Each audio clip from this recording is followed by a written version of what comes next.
Neighborhood, C-Mac, shout out my loc, Spider Loc, cuz. Neighborhood, on hood. It's a beautiful world. You fight me? Fight, Craig. Neighborhood Nep Hustle. Big shout out to my nigga SPI, Spider Loc. You know, I'm in the black box, had to come through, tap in, show love one time. Yeah, y'all make sure y'all subscribe. Stay tuned, all that. It was point blank, through no subliminal dissing. When I listen, I could tell you never been on no mission. Sticking to the script, don't care if I offend you. Neighborhood crib, the marathon I overlook my competition, never seeing them. I done trained my mind that I'm going. You could tell by how I walk, talk, I'm a boss. A east side millionaire, homie, what you thought? My life is a movie. They can't get close to me. They mad cause they can't be. I'm everything that they wanna be, yeah. That was not a move gang members take to take the stand for anyone, and it's not respected. You know, the latest one that I saw that wasn't too long ago was Spider Loc on Camp Capone interview, speaking and basically saying your issue is way behind, you know, him, way beyond him, and he don't understand why you taking it so personal with what he's saying, and look at it as shocking when you already should know and understand what the game is, you know, and basically, like, you know, what you did was, you know, basically 3 strikes. You know, he said that you know, being a smoker and you know, ended up on Megan's Law and taking a stand, that's 3 strikes and it's not respected. Do you kind of like got a response for people still talking on this situation and not dead in it when it come down to you taking a stand? Well, I'm respected, number one, every hood in L.A. Cuz ain't respected. He can't go nowhere I go. Cuz can't jump out and walk a day in my shoes. He can't go nowhere I go. Cuz can't pull up nowhere I pull up, nowhere. Nowhere in none of these trenches, nowhere. He can't pull up nowhere. He can barely pull up. Nightbud, Death Dope Gang. Appreciate you, Crippin'. You already know. Happy she ain't to my locs. You already know what it do. 7 for take it how you want to take it. I don't give a fuck. Oh, my mama don't like. Yeah, baby crypto. 89th Street.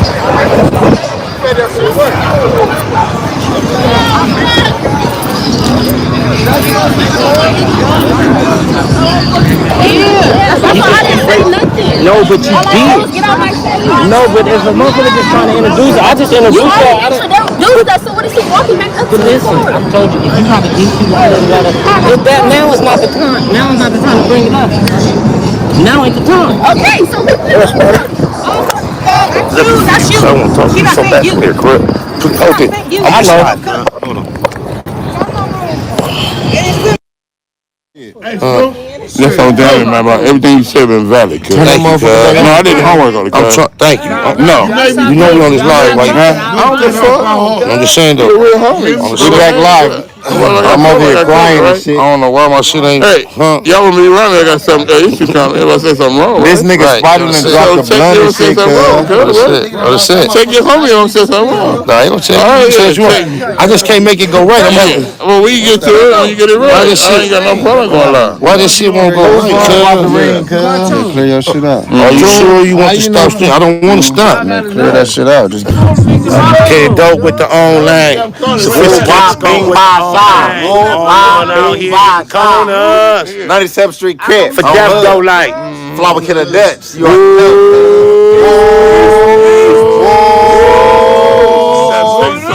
know. We out here. We already out here. Neighborhood gang. Neighborhood gang. For Death Dope Light. Gang. East side. We out here with the SPI though. Same gang, cuz. We out here, cuz. We really out here, going live. That's what we out here for. I knew you. Baby. Where that bottle at? live right now, fully. You see the time. You see the time fully. We are with Spider cuz on hood. Spider little slim in it. I'm listening. You already know. We right here. Fuck you mean? Lighter, bro. What lighter, cuz? I gave you my lighter, bro. Look at cuz, old stupid ass. Bro, now, you talk about me getting on the stand. Talk about shitty shooting cuz and shitty turning himself in to jail. He turned himself in. The police didn't catch Cuz. Cuz went to turn himself in. He didn't give Cowboy street justice where I can roll up on Cuz and find Cuz. He didn't give me no street justice. So I had no information to give them. Cuz was gonna get stretched regardless. You shot bro, broad daylight, for no reason. Cuz never called you a snitch. Facts Over Feelings, the podcast. We back again with another episode. I'm your host, SPI the Most East, aka VJ Keyway, aka Spotted Up. Y'all already know what it do. I have to be honest, I know I say things similar to this often upon introduction of an episode. But however, I am exceedingly excited about my guest today for a number of reasons. I usually don't give such a long background, but before I allow him to have the floor, for the most part, I just want to give a couple of explanations as to why I appreciate this moment so much. First of all, I want to introduce y'all to Big Round from Westside Rollin neighborhood 60's.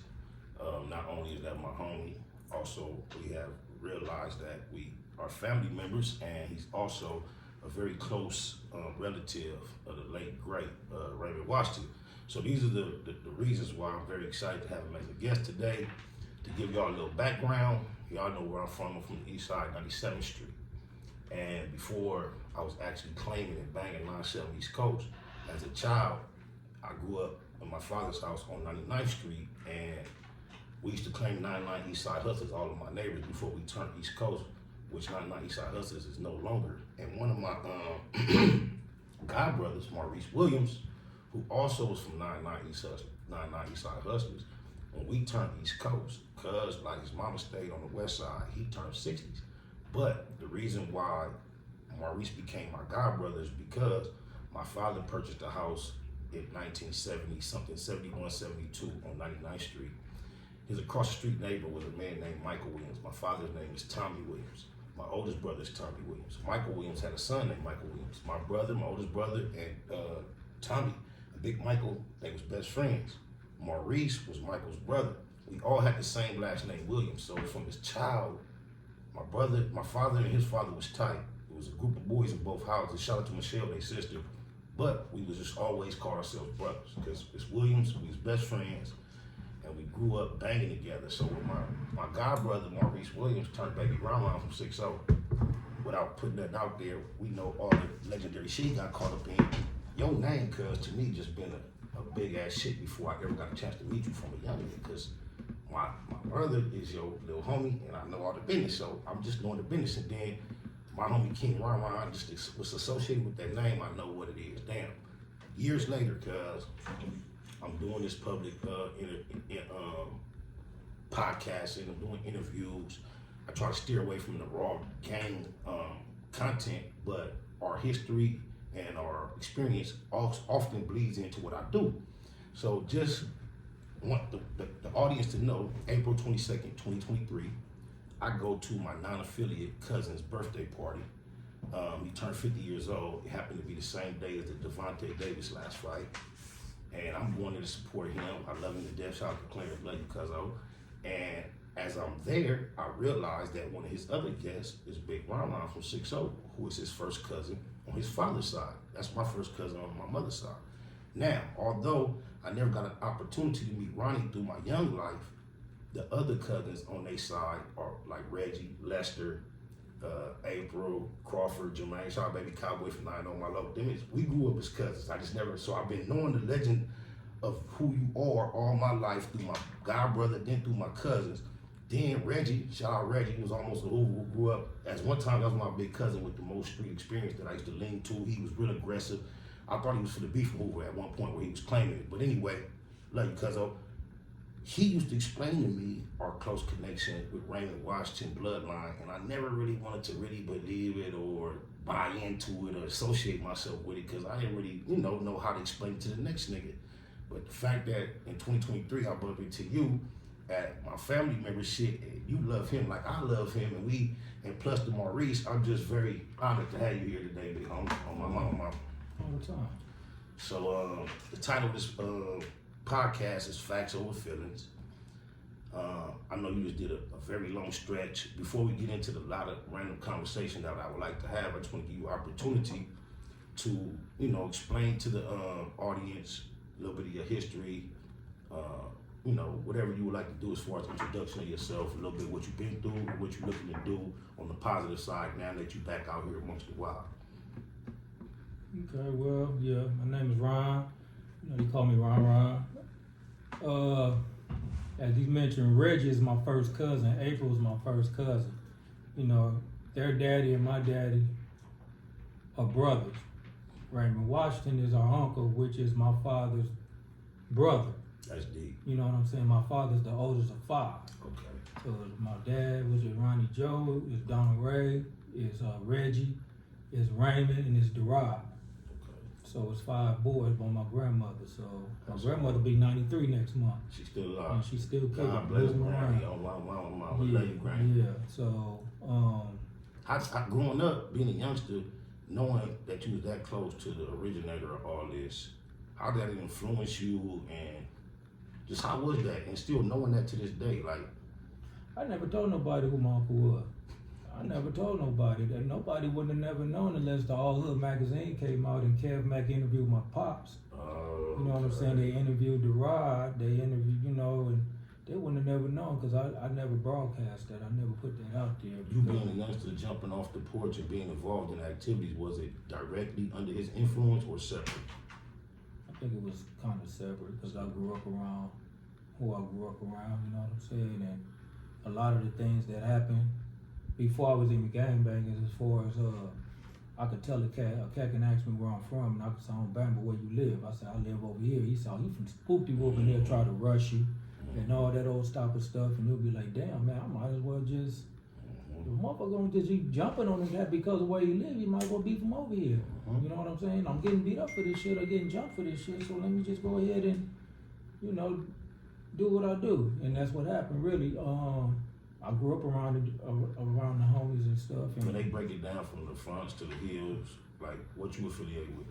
I'm out the back, the over hills, but before it was over here, it was back hood. You know what I mean? So yeah, I'm a back hood baby, but I'm a hill baby. If you really wanna, I'm a hill baby. It's all 6. But it's all one. Right. I don't push one without pushing the other. You know, like on my side, I push all of them too. I get it. So today, in my life today, I just feel like if a cat asks me who I am, I tell him I'm around about formally. And if you want to know where I'm from, I was from 60's. All that section is different. Yeah, I'm from 60's. But if you know where I grew up, I grew up in Over Hills, back hood. Right. But at the end of the day, I kicked it from all through the hood. I didn't section myself. So I was everywhere in the hood. Can't nobody say that I just stayed back here. I was everywhere in the hood. And Man, we since we talking about that region, that environment, I asked you ahead of time, was anything off limit? You said no. Kind of give you a briefing about my interest about this certain subject. Your homies on the internet right now getting a lot of attention. In particular, Bricc Baby, Cowboy, 600. I just want to generally give you opportunity to get your thoughts on what's happening with the whole world. Because I know, me being affiliated with the Eastside Crips, there's some things that happened on the internet that I wasn't proud of, that I didn't think should bleed over. And I was forced, just based on being affiliated and then just being on the internet, I had to respond and react to certain things on the internet. And I hated it, but I did it just based on that's where it took place. So the fact that these certain things are bleeding over to the internet, I'm curious to just get your thoughts on, each of those individuals and the part they play in this arena on the internet.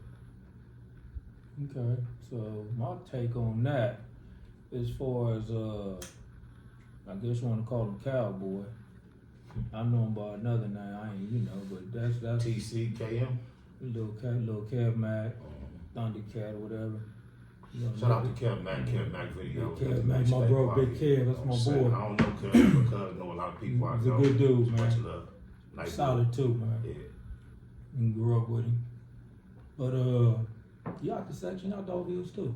Okay. But as far as I go with him And see, I met 600 when I came home. I actually met him in the gym.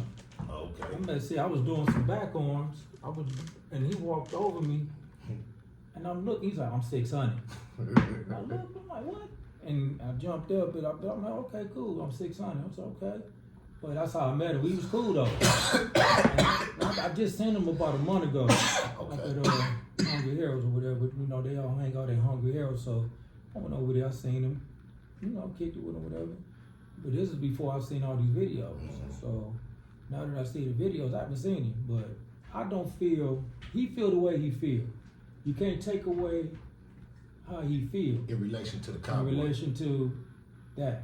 You can't take away and how I gotta he say, feel. I agree with him on the politics he's speaking on directly on the issue, so go ahead. But it's how you do it. You don't go on the, you know, because I feel like you're not just, when you do that, it's like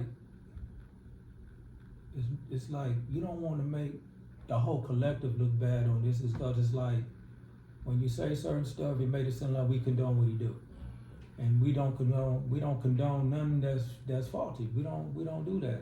And I don't speak on Mac, on Cowboy. I don't speak on him. I don't say nothing about him. You know what I'm saying? Because how I feel is how I feel. But however I feel, I'm gonna bring it to him, and I'm gonna let him know.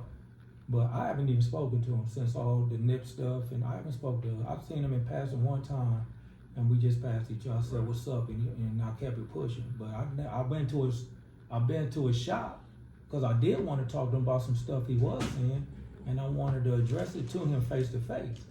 But he wasn't in his shop. Downtown. Yeah, he wasn't in his shop. I had called him. One of his workers called him. I told him I'm down. I want to holler at you. He was like, he was busy. He'll be there in an hour. I was like, well, no, I'll catch you when I catch you, bro. I'm not tripping. I'll see you. So he so happened to be, I guess, around the corner a couple weeks ago. I'm going to work, man. You know, I'm a working man. I go to work. You should be. I come home. I don't. How long was your vacation?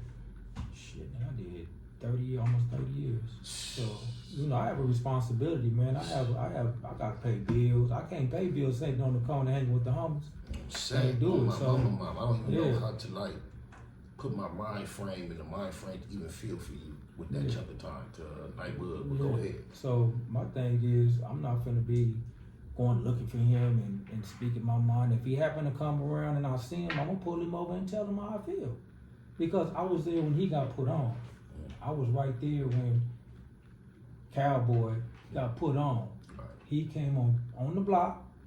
He came to me, and a couple homies said he wanted to be from the hood.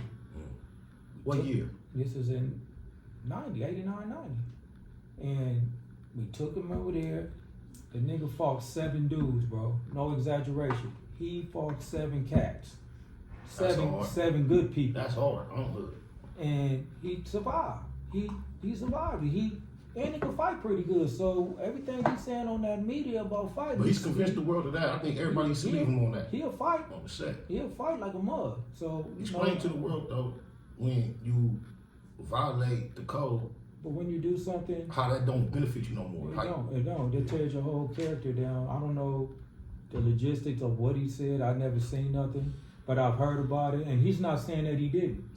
But what he is saying is that he didn't put nobody in prison. I didn't do this. But however, he did aid in the extension of the sentence with his part. Kind of like convinced the jury of first degree versus manslaughter is what he's getting accredited for, and we know that. To me, I feel like that preserved the life of the person that took this life. So, in the way we get down, manslaughter would have served us better. Don't we back out here? Yeah. You feel me? But, you know, that's how I look at that. I'm not going to be involved on the internet smutting but the subject is very open on the internet. It's open. And Cuz done personally addressed me in the subject matter when I only spoke to what we always taught, what we all know. Like, it had nothing to do with him personally. I could take his name out and insert any other name and the rules should still apply. Yeah. And I've never seen nobody give a statement at interrogation, make it to the grand jury and testify, then make it to the trial and testify on the behalf of the prosecution, and on top of that, show up at the sentencing to deliver a victim impact statement. Cuz, stop it. And I'm not even. I seen that part too. Yeah, and I ain't gonna even introduce into this conversation Yeah. the SA allegations, the Megan's Law. I'll leave that alone. I ain't want to put no pressure on you, big homie, to dwell on that. But I mean, I can't really dwell on it because I don't know nothing about it. I would, all this took place when I was incarcerated, I guess. I mean, I don't know the logistics of that. So tell me this: you just did 30 years. Yeah. And okay, bam. It's nobody business when it comes to politics. What the 6'0's do with a 6'0 that don't stick to the code on the yard. Yeah. But tell everybody if that the way we know it. If Cuz is on the yard and everybody that know, we leave it to the 6'0's. How long do the 6'0's got to handle their business before somebody else gonna step in? With him being that bad? That'd be immediately. He won't be able to unpack his stuff. As soon as they find out he on the yard, they gonna get rid of him. I mean, that depends on where you at. What yard you at? Who actually what be prison on you there? at? How What the yard you on? I mean, who's on the yard? But 99.9% of the time, if you did some shit like that, you're not even coming to the yard, bro. Period. Because if you do, you already know what's gonna happen. Period. So my thing, how it's done on the streets, is just. I remember back in the day, like, I'm not a 90 banker. I came around the 80s, so. Of course. And I'm a 90 banker. Yeah, so I feel like back in the day, politics was way different than it is now or back then. So, if you was foul, you was foul. There you go. You know what I mean? And if you was a buster, you was a buster, and you're not finna be hanging around it. You finna get the hell up off the block.